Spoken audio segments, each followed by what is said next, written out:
All right, so lab one went really well. Everybody got at least one copy in and credit for it. A good majority of you also did the other one, or did both. So keep it up. Again, that's just an introduction to the IDEs on both ends for C and Java, and you're going to actually start doing things starting next week. In fact, you saw that it was so easy to just take a plain old text file, which is what we call source files, right? It's just a plain ASCII text file, right? Just it's not a Word document or anything like that. It's just a plain text file, and translate that into computer code by simply typing a few commands. Right? Yep, we're good. But it's actually not that simple, right? There is a lot of stuff going on behind the scenes, and especially in, say, Java over here, right? I didn't even have to compile it. I just had to hit a button and it worked, right? What's going on behind the scenes? I just want to demystify this magic just a little bit, okay? When a source file is compiled into an executable program, it goes through several phases, right? It goes from source code to assembly code to machine code. And in fact, this is a simplistic view here.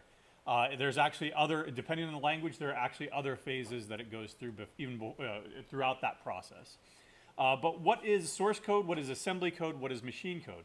A source code is something that a human can sort of read, right? So if we go over here to our Hello World program, We don't know everything, but we can kind of read it because it's kind of English, right? Include, oh, well, that's including something. Print, oh, that's probably printing something, right? So we're using these human readable terms. Computers don't understand that, right? Computers are just a bunch of dumb hardware. So what we have to do is we have to get it into a form that a computer would actually understand, that would actually be running on a bunch of wires, right? That's what hardware is. The first step to doing that is to take it and assemble it into assembly language. Let me show you what I mean by that, okay? So over here at the command line, right, there's my hello, or sorry, let's go with CSE1E. I'm still using the other directory. There's our hello program, right, that I've got up here, okay? What I want to do is, instead of compiling it all at once, taking it from that high level source code down to this low level machine code, I want to do it in phases. So the first thing I'm going to do, and you'll never have reason to do this except for later when I show you and tell you that you do have reason to do this, but what I'm going to do is I'm going to assemble this into assembly language, okay? Now that did not produce an a.out file. It produced another file, an assembly language file. You can't see it because, of course, you still need to refresh these things sometimes. There it is, hello.s. Right, let's open that up and see what it looks like. So it's far less human readable, right? But now it's actually something that a machine can start to kind of comprehend. Still not fully yet. It's not an executable program, but we've got weird statements here. Sometimes I can understand them, right? There's that hello world string that I'm printing out. But what is the rest of this stuff? Well, main, that's actually a function. Move Q, well, that's probably moving some data from one place to another place. These are called registers. So we're almost speaking the language of hardware, right? But we're not quite there yet. So what I need to do is I need to compile that. GCC, C stands for compile, hello.c. There we go. Now that creates yet another file over here called hello.o. If I were to attempt to open this up, it would get the same message that we got on Monday. This cannot be displayed in the text editor. Why? It's not for human consumption. It's a bunch of zeros and ones that a computer understands. Open it anyway. Nope. So the only way that we can actually view that thing, that .o file, is through a utility that I demonstrated on Monday really quickly, and then we'll look at again here, is hello.o. There we go. We're gonna, hex dump is hexadecimal. So we humans count in base 10, 0 through 9. Why?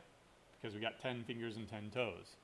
Computers don't do that. Computers count in binary, zeros and ones. There are other systems that you can use that are, and you can convert between any of those systems. One of those systems is base 16. So 0 through 9, and then A through F to give us the 6 more, right?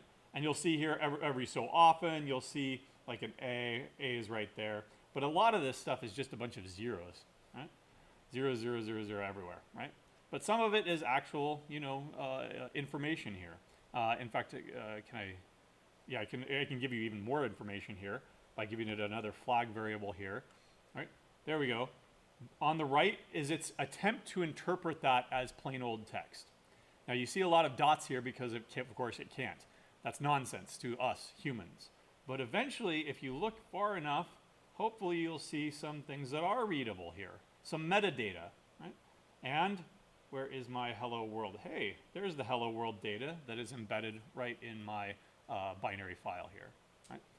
Only after you've compiled it into something that a machine can understand do you then link it, hello.c, right, with other libraries. Now, that's what we did on Monday. What I was doing there was I was taking this machine code here, and then I was bridging it together with a bunch of other machine code. In particular, the standard library and the standard input-output library. I did not write those. I did not compile those. Somebody else did that, and they're already on the system. So I've got my program, and I've got these standard libraries over here. To link them together, that was the final step there, right?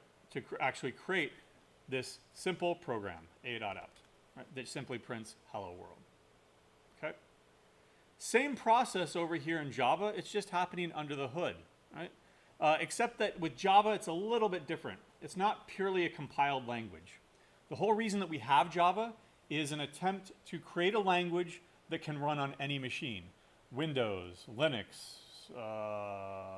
Mac, et cetera, right? Back in 1995, whenever the guy invented it, he actually invented it for cable top boxes, right? They wanted a language that they could run applications on, and then they wanted to run it on 50 cable companies with 50 different boxes. We want to be able to run this on any box. So what happens is you compile your Java code into what's called Java bytecode, which is still a bunch of zeros and ones, just like I showed you. But it's zeros and ones that another program, instead of another machine, can understand and run. That's the JVM, the Java Virtual Machine. The Java Virtual Machine can run any Java bytecode. All you need is a Java Virtual Machine for Windows, a Java Virtual Machine for Linux, a Java Virtual Machine for Mac, right? And once you've got your one program and compile it to Java bytecode, you can run it on any one of those systems. With C, you have to recompile it for that particular system, right? That was the dream of Java, right? For more or less, yeah, it works, right? But again, why do we have so many programming languages? Because every so often somebody says, I can do something better, and they simply just make a new programming language, right? The most recent programming language that I can think of that was birthed is Rust. Anybody ever heard of Rust, right? I don't think it's gained any traction, but it's because a bunch of people saw C and C++ and said, it's just too dangerous of a language for most people. So let's go ahead and solve all those problems. Well, now we have yet another language, right? It just, different problems pop up, right? Bytecode is then interpreted by the Java Virtual Machine. The idea with Java was, there were 7 principles that he came up with when he designed the language, and one of those was write once, run anywhere, right? With C, you may have to rewrite it for a particular system if you don't have those particular libraries. The standard library, standard input output library, those are universal. But there are some other libraries that are not so universal. And there are standards, right? Another contrast between the two languages, C is very, very conservative, right? They've only put out new C standards every 10 years or so. The last one for C++, I think, was C17. And so it's almost been 10 years already. But why? Well, they want stability. They want stuff that is compiled today to be running in perpetuity. Java likewise likes that, but what they did instead is they made it 100%, they strove to make it 100% backwards compatible. So Java that was written 25 years ago should still work on today's machines. Right? But in contrast, Java has become a lot less conservative in years. For those of you that downloaded Java, you might have seen a bunch of different versions. For the first 20 years or so, we had like 4 versions, Java 1, 2, 3, and 4. Very, very conservative. But I believe that Oracle is now releasing a new Java version, regardless of any how many updates, every 18 months. We're already on 21, right? 21 is in, I think it's full release, not necessarily beta. Right? So that's just a little bit of a background to demystify these things. It looks like magic to me. Yeah, that's called the compiler magic, right? If you go back to the 1940s, the 1950s, they were literally doing punch cards. They were writing down here pure machine code. Somebody came along and said, this is tedious. We should automate this. Okay, well, let's go ahead and invent assembly language, a language that a computer actually understands. Somebody said, well, okay, well, a computer understands that, but I'd like to write in a higher level programming language. Ideally, I'd like to write in English. Right? And we ain't there yet, right? Despite the advances in AI, I still can't get Alexa to tell me what the weather is correctly half the time. So no, we're still not there yet, but we're making progress. And this is actually history in reverse here, right? We started out with literally writing machine code. Then we made our lives easier with assembly code, and now we've got higher level programming languages. Even on top of C, guess what the Java virtual machine is written in? C, right? So C, we have another abstraction here on top of it, Java. Many of you have some Python background. Guess what the most popular Python interpreter is? I think it's Python. And what is it written in? C, right? The folks in another section are using MATLAB. Guess what MATLAB is written in? C, right? C, C, C, C. It's all, it's going to be here forever, right? Why? Because it's so darn reliable and fast, okay? Despite those Rust folks. All right, so let's go ahead and take a look at a program anatomy, right? The structure of a program. And we're going to do that with a little bit more complex program here that converts miles to kilometers. We'll go ahead and start out in C. And let me go ahead and clear this and get rid of this and get rid of this. So here's just a basic program. Don't have to copy it down or anything like that. It's so simple that you'll be doing stuff like this in your lab next week and in your hack next week. But what do we have? So, you know, I don't know any C. I'm just coming from this from zero C background at all. But I can read a little bit and understand what this program is doing. First of all, how do I know what this program is doing? Just simply from the file name. Kilometers to miles, right? That's a hint. How else do how can I confirm that suspicion? By reading this comment right here. So the first thing that we have is what's called author documentation, right? Now, comments in general in both languages, so we're not going to have to learn different comments in different languages here. But what are comments? Comments are human readable messages embedded in code, right? What is their purpose? Is to communicate to other humans what the purpose or what the purpose or intent of the code was, right? You will get into you'll write code and then come back to it even 3 weeks from then, and you'll look back at it and said, what the heck was I doing, right? If you don't know what you were doing, but it still works, right, leave it alone.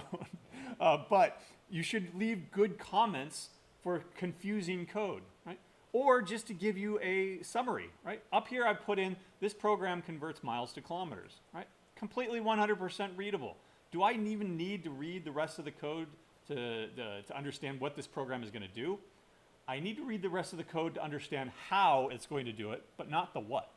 So for that reason, comments are supposed to tell you the what, not the how, and what and why, not the how, I should say. I put it that way, there. Or, if none of the above, funny reasons. You throw it out, right? Again, the worst thing that you can do is say, this doesn't serve any purpose, and then delete it, because that was the one Lego at the bottom, or one Jenga piece at the bottom that everything collapses on, right?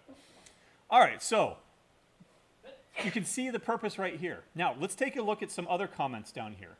You know that they're comments because they're in light gray, right? That's basically the visualization of the way, or communicating to you that this stuff is ultimately going to be ignored by the compiler and by the computer. It is for your eyes only, right? So here's another comment over here. Prompt the user for input. Now, I only put this type of comment here because we're at the very beginning, right? Not every single line of code needs its own comments or documentation, right? Declare variables. Well, great. I'll tell you that now because we're all beginning and we haven't declared a variable yet, right? We haven't learned how. But 2 weeks from now? No, those are inappropriate comments. That does not belong in professional code. You don't need a comment for every single line. Code should be what's called self-documenting, right? So let's go right here. Code should be self-documenting, right?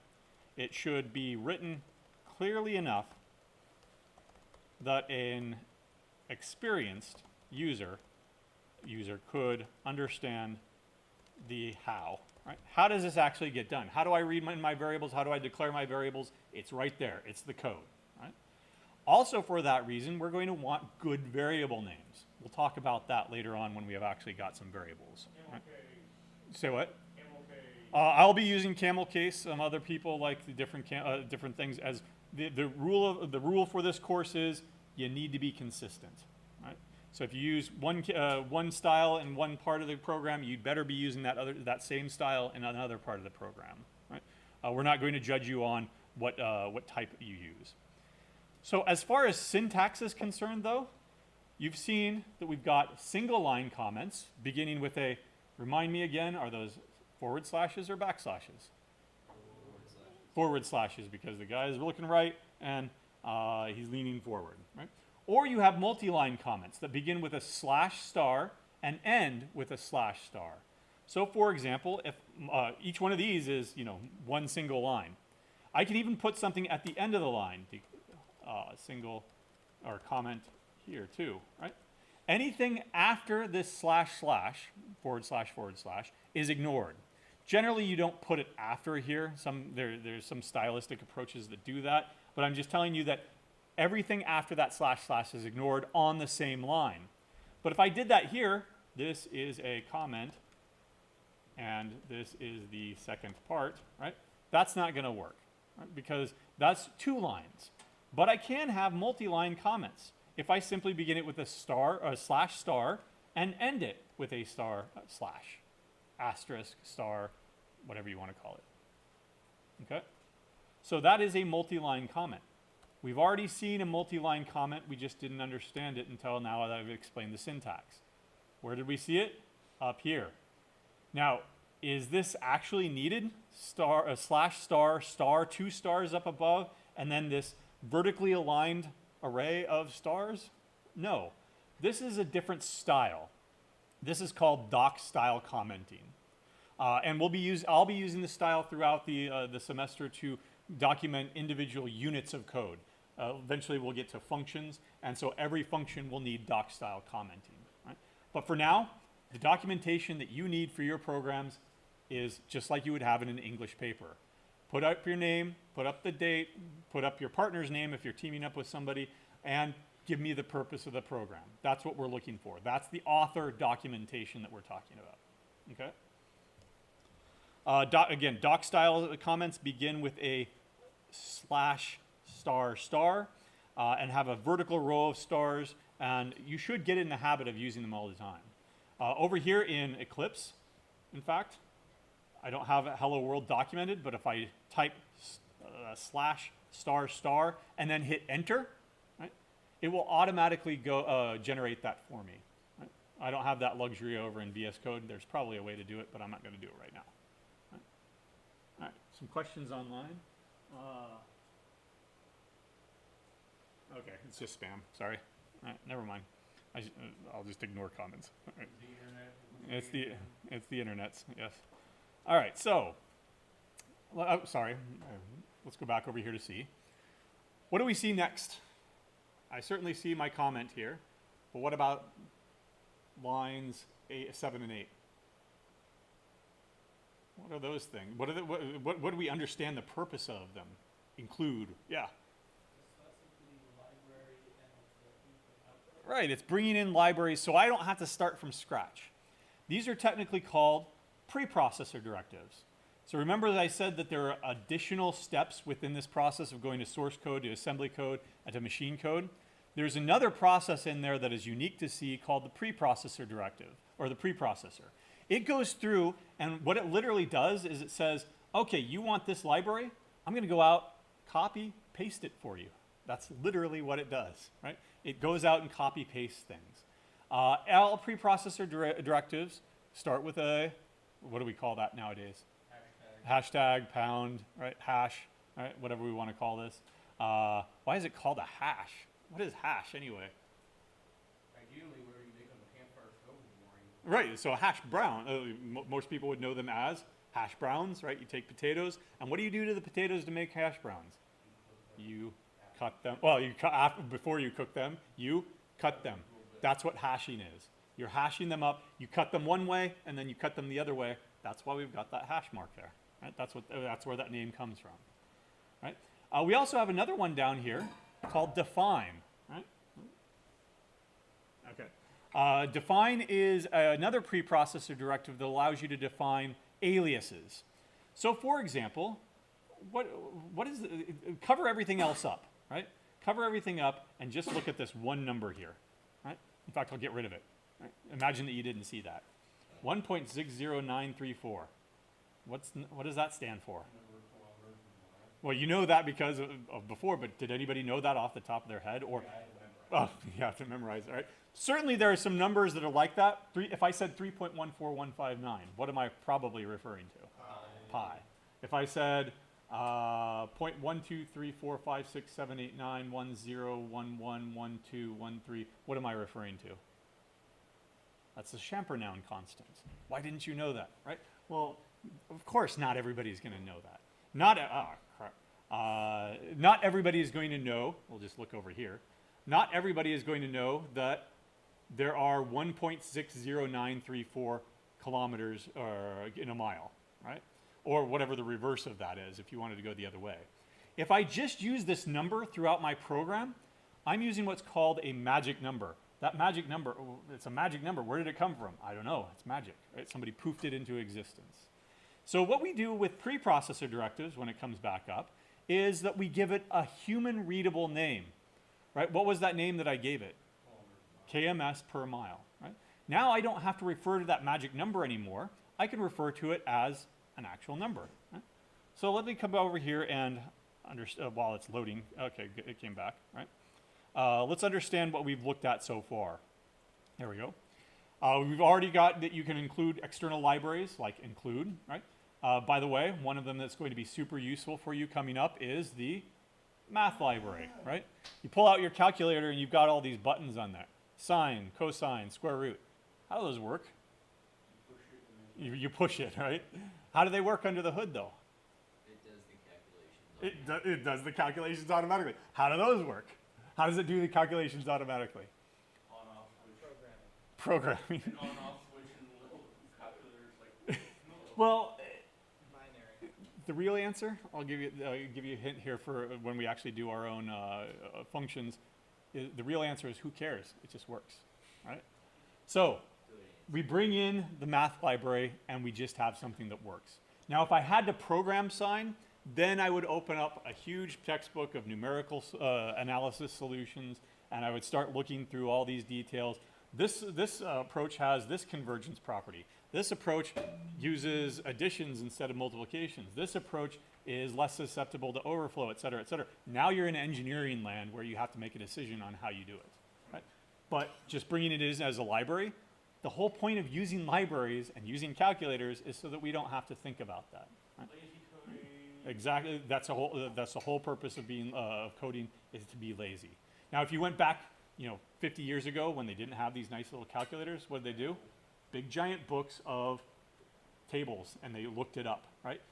Or you used abacus. I'm thinking a little bit more advanced than that. A slide rule, exactly. Yeah. Yeah, sorry. I'm a little new to YouTube, like, I guess some of these terms, like, can you quickly define libraries so, like, I don't get the wrong, like... A library is just simply a collection of utilities, right? So a collection of books, or think of them as recipe books. It's a library of recipe books. And this book has a recipe for that thing, and but instead of actually making this stuff, you just push a button and it makes it for you, right? So a library is just a collection of functions. For example, in the math library, we have sine, right? We have cosine, right? And we have SQRT. What do you think that stands for? Square root. Why do they abbreviate it like that? Again, 50, 60 years ago, if you could save a few characters, you did. Over here in Java, we still have the same problem. Math.sqrt, right? Take the square root of that 1.6. Well, wait a second. Java is only 25 years old, or 30 years old now. They weren't even in that era where they were paying by the byte, right? Well, why did they do it that way? It's still easier and it's familiar. You had 30, 40 years of programming experience in programming languages that did this, so you wanted to keep doing it. Right? But it's less typing. And less typing. Well, there's less of a, KMS is less typing, but when we get into variable names, which one is better, kilometers or KMS? Right? With modern tools like code completion, the less typing thing gets kind of thrown out the window. What's more important is readability, right? I have it as KMS so that I can introduce this later on, but KMS, you could mistake that for kilometers per second, right? Oh, is it a velocity instead of a distance? Right? Et cetera. Or why? What's internet lingo? Okay. I'm not familiar with that, right? Thankfully, I'm not familiar with that. Anyway, what about define? Again, define is what's called a macro. A macro is just simply a task that can be repeated. This repeated task essentially goes out, cuts and pastes something into your code so you don't have to cut and paste it yourself. What it does here in the context of C, when I undo, define KMS per mile. That's how I had it before, right? There we go.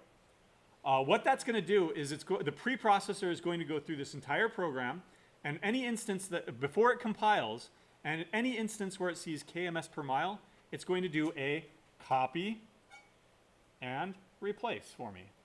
Right? So in other words, it's going to do exactly what I would have done with a magic number, but now it's human readable in my code, and that's far more important. And then if it changes later for some, That's the other argument, you can just right? That if it, first of all, it allows you to represent a single value in a single place and avoid using those magic numbers. Does anybody know any more precision here? 1.60934, let's just say it's 2, right? Now, if I use that in a half a dozen places or hundreds of places in my code, that one change now permeates throughout my entire code instead of having to go through and manually changing everything. Imagine if you didn't do that with pi. Sometimes people say, oh, it's 3.14. Other places they've got 3.14159, whatever else is. Sometimes some joker just did 3, right? Or they mistyped and it was 2, right? Very, very brittle, right? Yeah. how is this any different than a variable? Good question. It's a cut and paste, so there's actually no variable. This is not a variable that can be set or reset. So in that context, it acts as what's called a constant, right? Imagine somebody were able to go and change pi, right? And it's one throughout the entire place. Like they can change it there, they can change it there, they can change it there. Because it's a variable, it can vary, right? So if you don't want that, I certainly don't want that for constants. I'm not going to allow that and use something like this. Are Yeah. they theoretically faster than variables? You're taking care, you're giving so the question was, is it theoretically faster than variables? In a sense, because you don't need the memory, but that's 4 bytes. And we're not in the paying by the byte era anymore. You are giving the compiler a chance, an opportunity to optimize things, right? So for example, if I were to type in sqrt of 4, the compiler is not going to bring in the math library to do that. The compiler is going to say, I know what the square root of 4 is, it's 2. And it ends up replacing it with 2. Right? So giving the compiler as many opportunities to speed up and fix and optimize your code is better. Right? Right? So it avoids the use of magic numbers. One change anywhere, it permeates throughout the entire thing. Yeah? Could you quickly define like what magic numbers are, please? Oh, sir, magic numbers are, good question. What is, there's no formal definition, but define magic number. Hopefully, there we go. Okay, no, coding. Yay, nuclear physics. Magic number programming, there we go. Is a unique, valuable, unexplained meaning or multiple occurrences which preferably could replace by a named constant, right? So it's just any number, like, where did you get that, right? And I have no idea. Now, I should say in cryptography, magic numbers are a good thing. They're called nothing up my sleeve numbers, right? So, for example, we need a universal seed number so that everybody can encrypt and decrypt stuff, right? Well, oh wait, where did you come up with that number? Because maybe that number holds some sort of secret that nobody else knows, and so it's a way to have a backdoor. Anybody can decrypt it if they know the secret. And so they use nothing up my sleeve numbers of like the first 10 primes, because well, the first 10 primes, you could not have hidden anything secret in there that nobody else knows. Sometimes it's used in cryptography too. Nothing up my sleeve numbers, though, is what they call those. Right. What's the next thing that you see on line 12? Function called main. What do you see over here in Java? Function called main, right? Every programming language has to have some entry point, right? Every program has to have some beginning. For both C and Java, that's the main function or method. In Java, they call them methods. We'll talk about that later. That's just another fancy word, slightly different, right? But that is where then after you get to the main method, linear control flow takes over, right? What I mean by that is a program executes top to bottom, left to right. Why? Because that's how, in English, we read, right? Now, I have absolutely no idea if there have been any other conventions like Chinese or Japanese or whatever where they read from right to left, right? I don't know of any programming systems that would allow that because, of course, ASCII dominates, right? I think that they would even eschew like special characters in programming. You can do special characters if you want. For example, let's see, smiley emoji. I didn't spell that right, but whatever. Oh, here, let's just take the hamburger over here. Right? All right, so if I wanted my variable instead of how many hamburgers do you have? How many hamburgers to French fries do you have? Int hamburgers is equal to, I have 4 hamburgers, right? Now, it's not letting me do that right now because I've not set it up to accept Unicode, but you could do something like this in code. You could do something like this in C. You shouldn't, right? Don't. But you can. You can have any Unicode characters that you want. Just don't do it, right? So theoretically, you could write a program using a bunch of Japanese characters if you really wanted to. But in any case, that's our main entry point. Once we hit this point, we start going down the list. So we do, this is executed first, then this is executed second, this is executed third, fourth, and fifth. Right? Let's understand those now, line by line. What am I doing here? I'm creating variables. We'll talk about that when we talk about variables. What am I kind of doing here? Well, the comment tells me, but I'm asking the user for input. I'm prompting the user for interactive input. Let's go ahead and see what it looks like. GCC KMS per 2 mile. Oh, see, there we go. There we go, and there we go. A.out. Please enter miles. It's sitting there waiting for me to interact with this program interactively. If I said that I ran 5 miles this morning, how many kilometers did I run this morning? 8.0467 kilometers, right? So what does it do? Well, it prompts you for input, and then it sits there and waits. The thing that makes it sit there and wait is a scanf. It's kind of the opposite of printf. Instead of printing, you scan, right? Print, scan, they're antonyms of each other, the opposite. And so it's scanning and reading into this variable miles. What is this stuff? What is this thing? Magic for now, right? We'll explain later. What is this thing right here? KMS is equal to KMS per mile times miles. Now, if you were in your algebra class, would this make any sense? Would it be true then, should I say? I guess it would be true technically, right? Kilometers is equal to 1.6 something and change times 5, right? But this is actually an executable command. It doesn't assert that the thing on the left-hand side is equal to the thing on the right-hand side. It's saying compute the thing on the right-hand side and put it into the variable on the left-hand side. It would not work if I said, like, say, 2 times kilometers per hour. You cannot have that on the left side. You can only ever have one variable on the left side. Why is it equals then? Good question, right? Well, it should be, by all rights, it should be an arrow. Take the thing on the right-hand side and put it into the thing on the left-hand side. That would be way more descriptive. Some programming languages use this. Right? Assign this a value, right? It's not an equal sign, right? Why they did this, don't know. We're still living with it today, though, right? At some point, somebody made a decision. They made not thinking 60 years from now, this is going to confuse CS1 students, right? Nope, they just made the decision and we're stuck with it. Right? There is a language that does do this, by the way. Right? Haskell, I think. Right? They fixed it, but in any case, that's what's called an assignment operator. We'll talk more about that later. Now, what is this doing down here? It's got a %f, miles is equal to %f kilometers.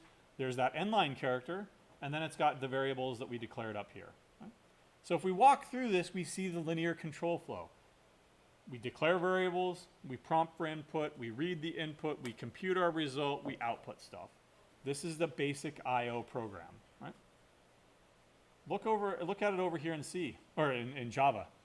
Do you see parallels here immediately? Right? Instead of scanf, what do I have? A scanner, right?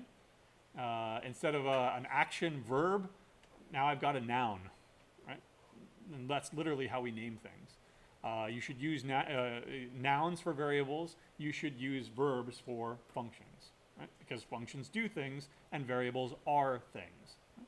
So all that sentence diagramming and stuff will not go to waste, right?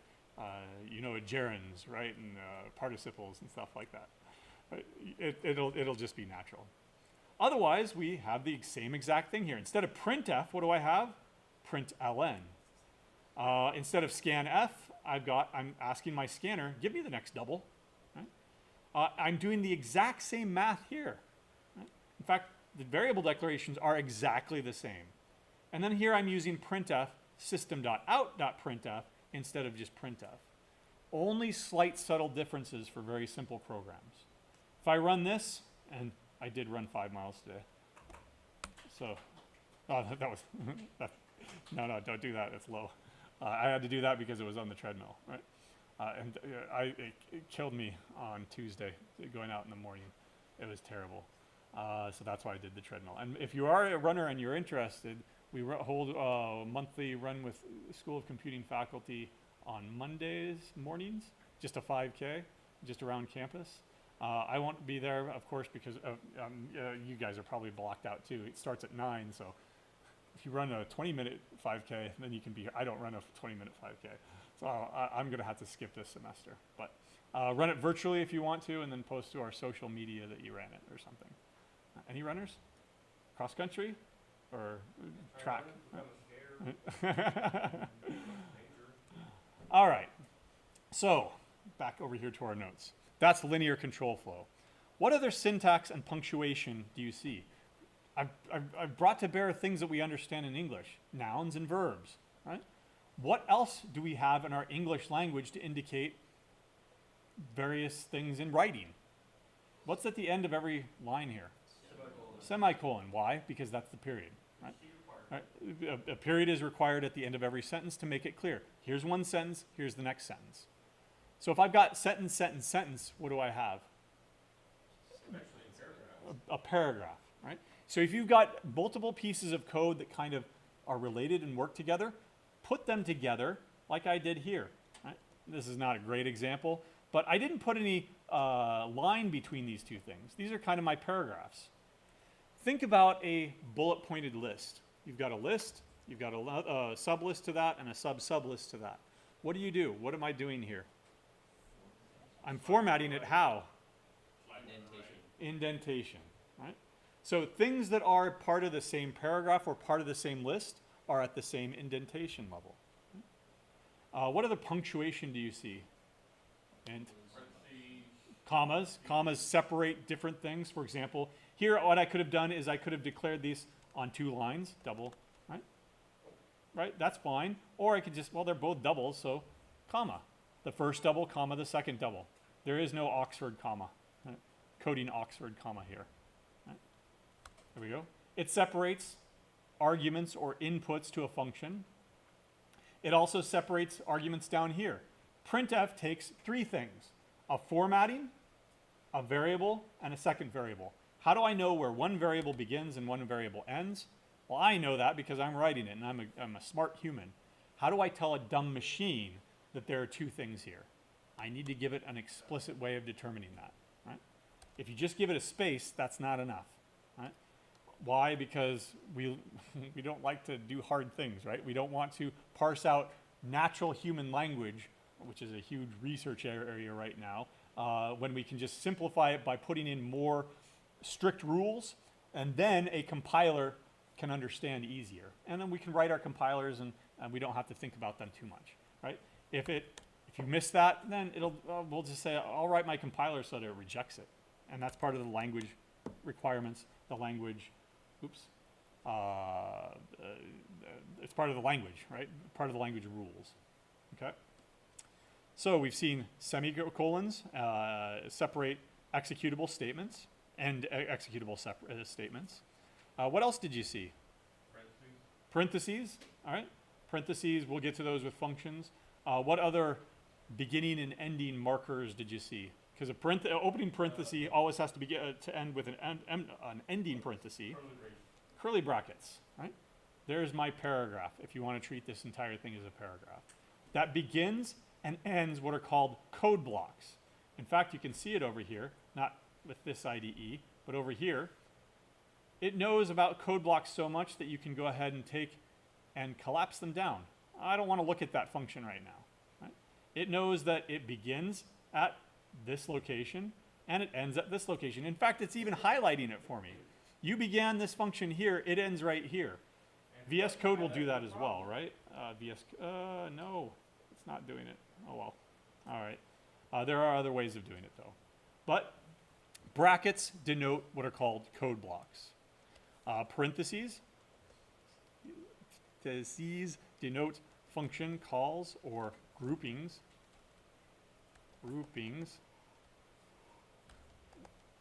of things, right? Commas delimit lists of similar things, right? What else do we have? Oh, double quotes. Right? Oops, that's not what I wanted. I'll just cut and paste this here. There we go. Double quotes denote what are called strings, which are sequences of characters. So hello world, right? Or over here, where I'm trying to print something out, print the results here to a human, right? I'm using double quotes here. Every beginning parenthesis needs an ending parenthesis, matching end parenthesis. Every curly bracket needs an ending curly bracket. Every double quote needs an ending double quote, right? So that the compiler, a dumb compiler, can know when things end. Something that you probably didn't notice because of its absence is white space, right? So just as we've got these things that are actively written, that we write these things and they have meaning, the things that we don't write also have meaning. Right? This vertical, the indentation that we already talked about, the vertical space here, right? Now, what I could have done is I could have done something like this, right? Put it all, no spaces at all. There we go. Is that as readable as what I had before? No. Spacing things out. In your English papers, what do? Oh, you have to write a 5-page essay. Okay, I'll write a 3-page essay and then do what? Double space it, right? To make it a little bit more readable, right? Or I'll indent paragraphs to say that this is where a paragraph begins and this is where a paragraph ends, right? White space is just as meaningful as the stuff that you actually do write.